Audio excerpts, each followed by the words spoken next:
they've made hiding places for themselves in mountains, in caves, in strongholds, just trying to hide away from the enemy, from the oppression. And I think that kind of resonates with some of us today. You might find yourself hiding in the places of mountains that you just can't seem to move in your life. You might find yourself hiding in caves of, oppression or diagnosis or things that you've just decided to make a home for yourself in your life, going, you know what, this is just something I'll never shake. This is something that I'll just have to manage or live with for my entire life. Or strongholds, things that you find, that lies that have been spoken over you, and that things, mental barriers that you can't seem to push through, emotional capacity that you can't seem to stretch, things like that. So different things, they find themselves hiding in these places. And there was basically just this relentless attack on the Israelites. Every time they tried to plant more crops for a harvest to get more food, the Midianites would come and just rip up all their crops, and they basically have nothing going on.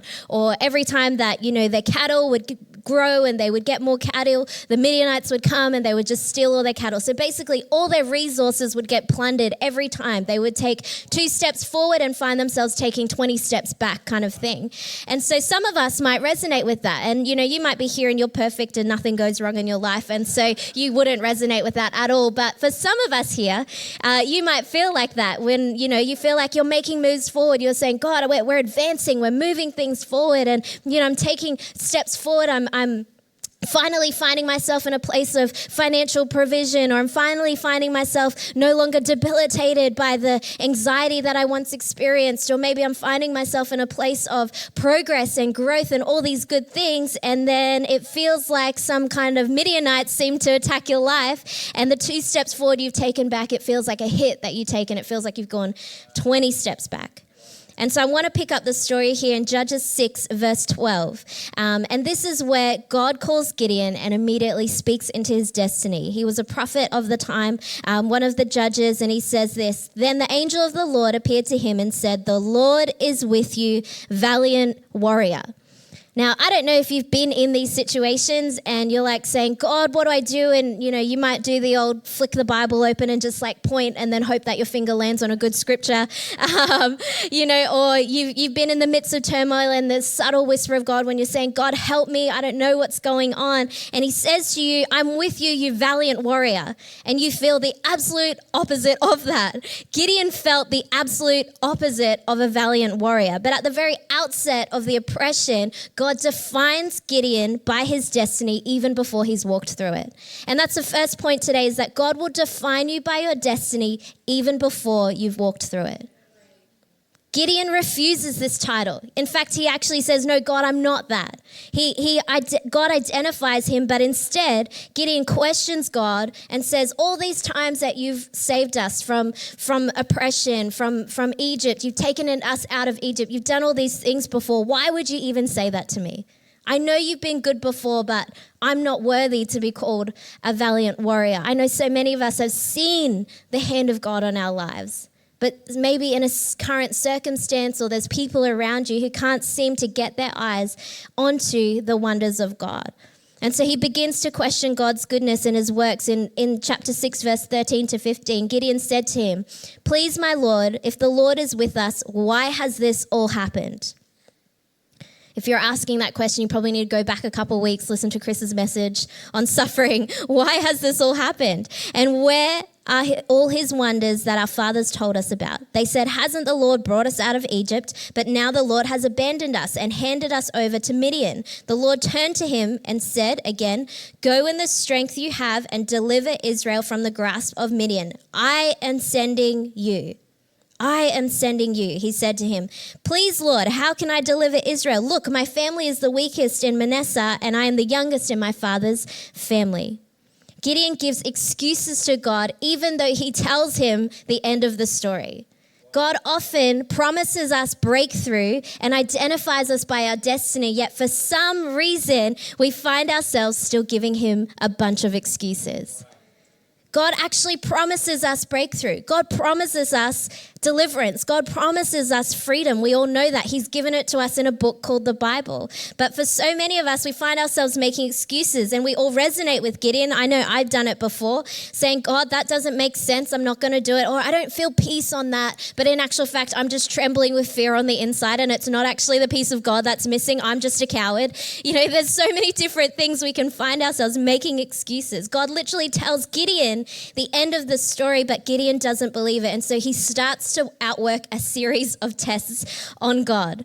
And now I don't know if any of you have tested God before, saying, God, if you make the pink, elephant pop up from the screen and, come into the room physically, then I'll believe you.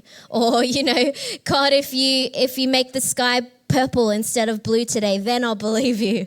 Or some of us might have found ourselves testing God in some really funny ways. And so Gideon tests God in a whole bunch of different ways, but all throughout the story, God promises to remain. And so I want to, just bring us into this place is that God has promised us the breakthrough, but how do we lead ourselves into destiny? Because God defines us by our destiny, but it's our responsibility to respond. It's our responsibility to lead ourselves into that place of destiny. So when God calls, do you make excuses or do you rise to the occasion? So often we find ourselves excusing our way out of God's call on our lives. And I just want to tell you now that God doesn't often, and sometimes he does, but often the call of God on our lives isn't necessarily a one-hit wonder moment, but it's a daily decision to respond to his presence. It's not a one-hit wonder moment. Sometimes it is. But oftentimes, every single day, you and I have the decision that when we wake up in the morning, I'm going to respond to God's call on my life today. But sometimes we find ourselves making excuses. Family, work, career, ambition seem to get in the way. Or like Gideon, we underrate ourselves and say, I'm too weak. My family history is too messy. I'm the youngest. How could I possibly do that? I'm too old. I'm too young, whatever. How could I do that? Surely you wouldn't have me do that, Lord. But often one of the first steps to finding ourselves in destiny is just to lead ourselves there. It's actually making a decision to say, you know what, today, I know yesterday was a mess, but today I'm going to make a decision. I'm going to lead myself there. Many of the momentary trials we face become mountains because we excuse ourselves rather than lead ourselves. Many of the momentary trials we find ourselves in, something that was small today, might become a mountain in your life in a decade because we make excuses rather than lead ourselves. And so often in our lives, we might be looking at this thing going, I can't remember the last time I had a day without anxiety. I can't remember the last time I had a day without the stress of, whatever it is in your life. I can't remember the last time I went without pain. I can't remember the last time I went a day without thinking about the turmoil that's been in our family. I can't remember the last day that I went. Those momentary trials that might have started, it popped up in a moment, when we didn't lead our emotions, rule our spirit, lead our decisions into the presence of God in those moments where we've made excuses, we've settled, we've succumbed to the enormity of the problem, those moments where we haven't chosen just to do something today to lead ourselves into a better future, those moments become mountains in our lives. God promises us his presence. Judges 6 verse 16 to 18. He says, but I will be with you, the Lord said to him. You will strike Midian down as if it were one man. The whole army of the Midianites. God promises for the fifth time in a row already since he called him. You will strike them down as if it was just one man. And then he said to him, if I have found favor with you, give me a sign. How many times have we said that? Give me a sign. You are speaking to me. Please do not leave this place until I return to you. Let me bring my gift and set it before you. And God said to him, I will stay until you return. God promises us his presence.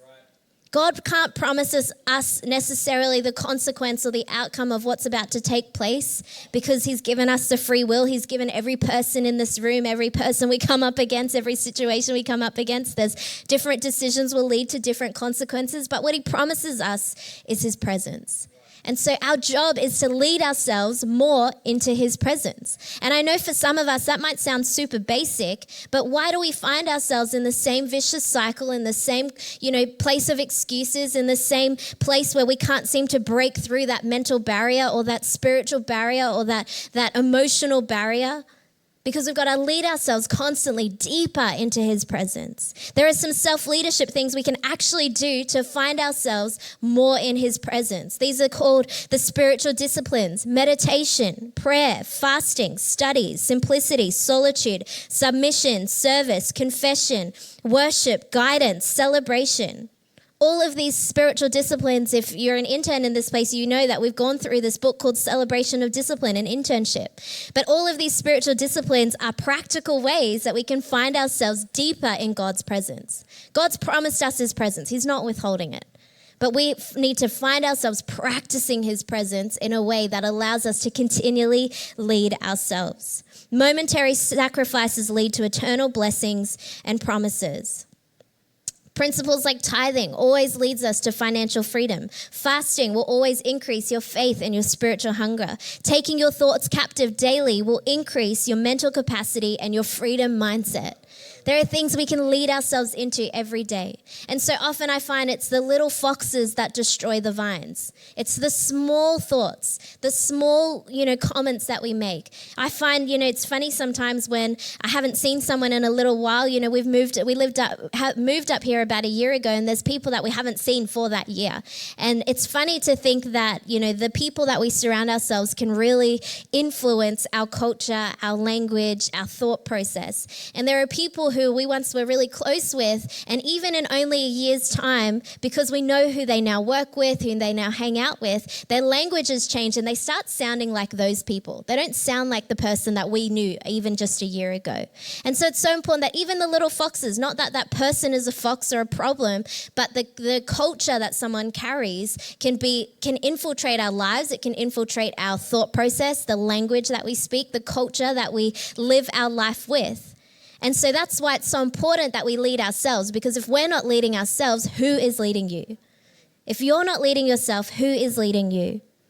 Judges 6 verse 22 to 23, when Gideon realized that he was the angel of the Lord, he said, "Oh no, Lord God, I have seen the angel of the Lord face to face." But the Lord said to him, "Peace to you, don't be afraid, for you will not die." Again, the 6th time now. He's saying, don't be afraid, you won't die. This mountain will not kill you. And part of having a breakthrough spirit, a breakthrough mentality, is choosing to believe God's word. Choosing to believe God's word. When God says 6 times over, "I promise you won't die," do you believe him? Do you believe him? What did God already say? After testing, after going back and forth with God, he reminds him again, you won't die. You won't die. Go back to his last instruction. A couple of weeks ago, Pastor Mike came and spoke about that. And he said, go back to the last word that God gave you. Maybe you're asking God for a new word, but he can't give you a new one because the last thing he asked you to do, you haven't done yet. Go back to his last instruction. He may not give you a new one until you've done the last one. And then what Gideon does is he builds an altar with God to build history with him, to remind himself and say, the last time God spoke, this is what he said. The last time God moved, this is what happened. And I think it's so important for those of us who've lived a life with God to build history with him, to remember the history that we have with God. Remember what he's done. Look back on the good things he's done in your life. Look back on the ways that he's delivered you from oppression. Look back on the ways that he's freed your mind. Look back on the ways that he's saved your family members. Look back on the ways that in those moments where it should have gone really bad, but for some reason it went really good. He is with you. Use them as history to remember that he is with you. His nature is the same. He doesn't need to prove himself, but often he does. Often he does. Do what the occasion demands and do it afraid. The story of Gideon's life is that he still rose to the occasion, but he was shaking in his boots the whole time. Do what the occasion demands, but do it afraid.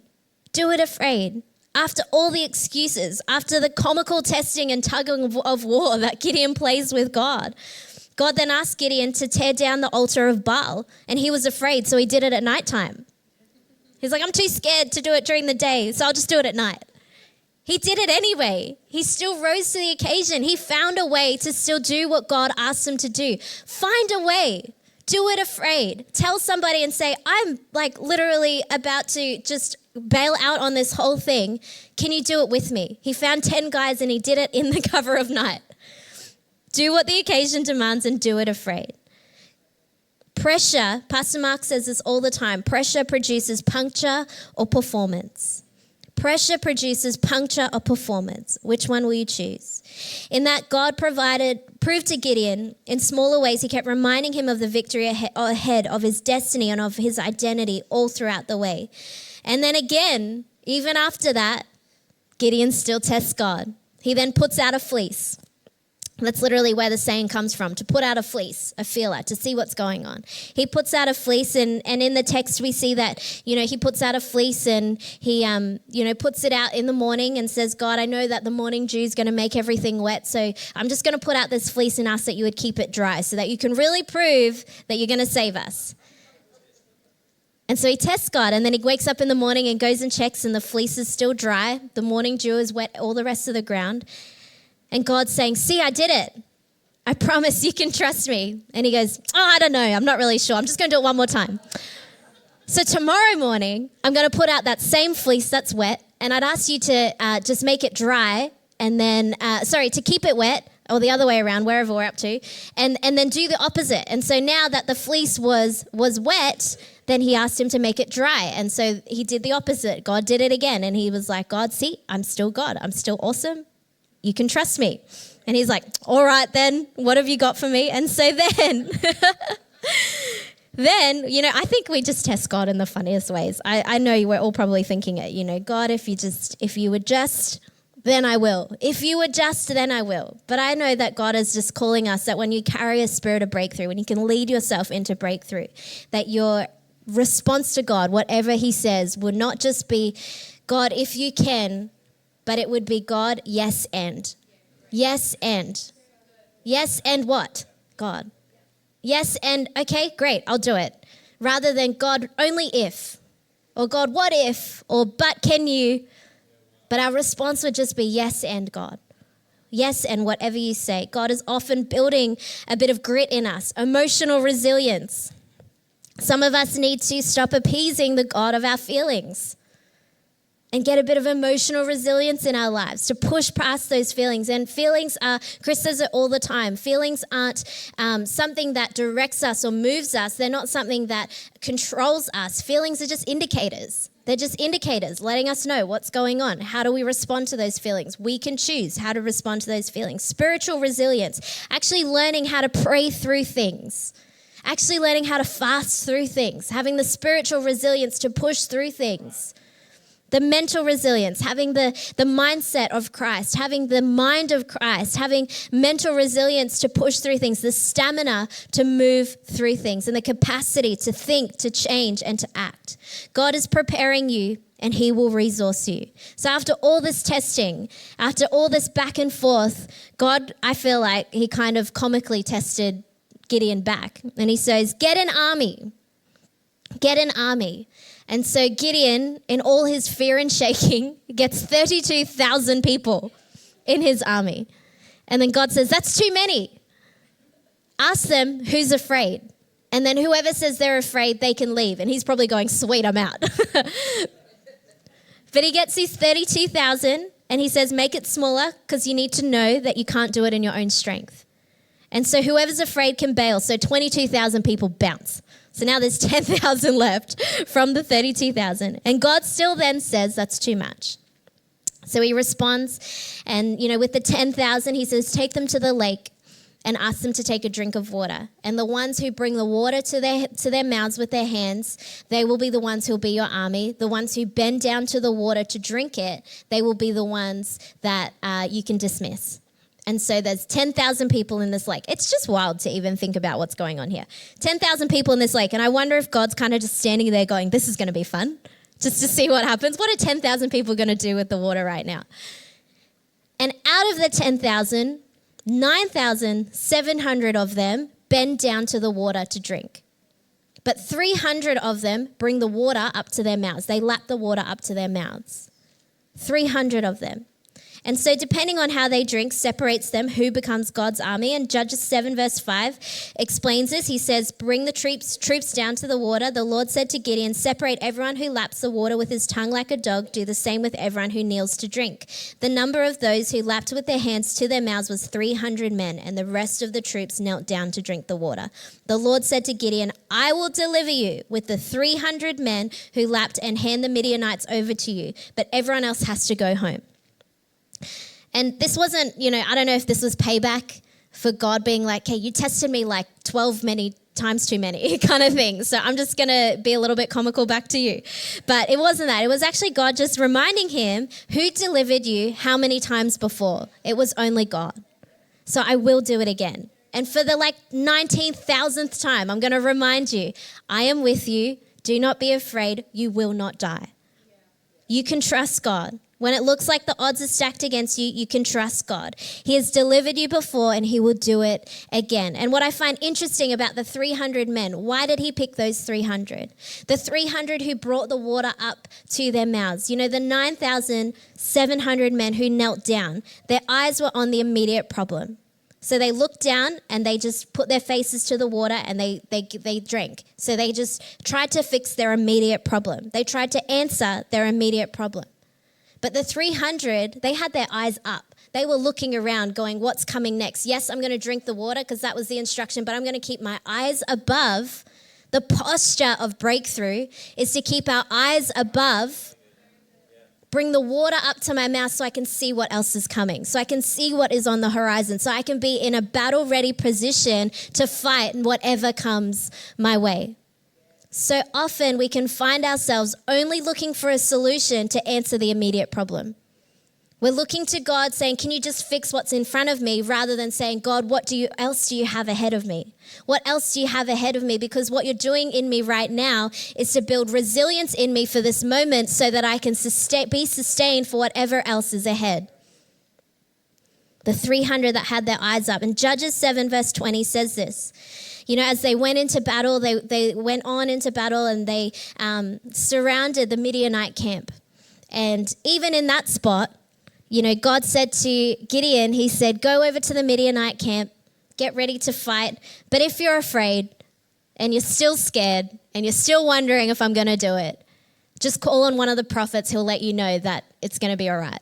And so he goes, God, I need a prophetic word from somebody else just to remind me that you're still good and that I can still trust you and things are going to work out all right. And so the prophet says to him, I had this dream, a loaf of bread rolled over all the tents, which is just really funny when you think about it. A giant loaf of bread rolls over all the Midianite tents and they were crushed. And he goes, great, that's the word I needed from the Lord. Thank you for that prophetic word, you prophet of the Lord who was sent to me, because God didn't already speak to me directly. And so then they come into the Midianite tents and they find themselves ready for battle. And so he's got his 300 men, he's organized them 100 by 100. And in their hands, they've got two things. They've got a sword and they've got a torch covered with a jar or a pitcher. And what they do in this moment is, as they get ready to fight, they're not going in ready to slash a bunch of heads off the soldiers. But actually they find themselves in a place where they're holding these two things up. And he says, and God said to him, when I say go, smash the pitchers, and the flame and the sword will just be enough to intimidate the enemy. And in Judges 7:20, it says this, the three companies blew their trumpets, they shattered their pitchers, they held their torches in their left hands, their trumpets in their right, and they shouted, a sword for the Lord and for Gideon. And so often we can find ourselves meeting destiny face to face. The big moment finally comes to win the battle, and we're still afraid. And God's asking us, will you just do it afraid anyway? Will you rise to the occasion? Will you trust me with this? And they find themselves in this place, and so they're going, well, this is the moment, and I still have to choose to rise to the occasion. You can be standing on the brink of breakthrough, and God is still asking, will you rise to the occasion? And so there's one last instruction: blow your trumpets, smash the jars, and let the light shine. And so in this place, you see what happens is they blow their trumpets, the fire's going, the torches are shining, and it confuses the Midianites, and they're all confused. And instead of them having to fight, they end up fighting each other.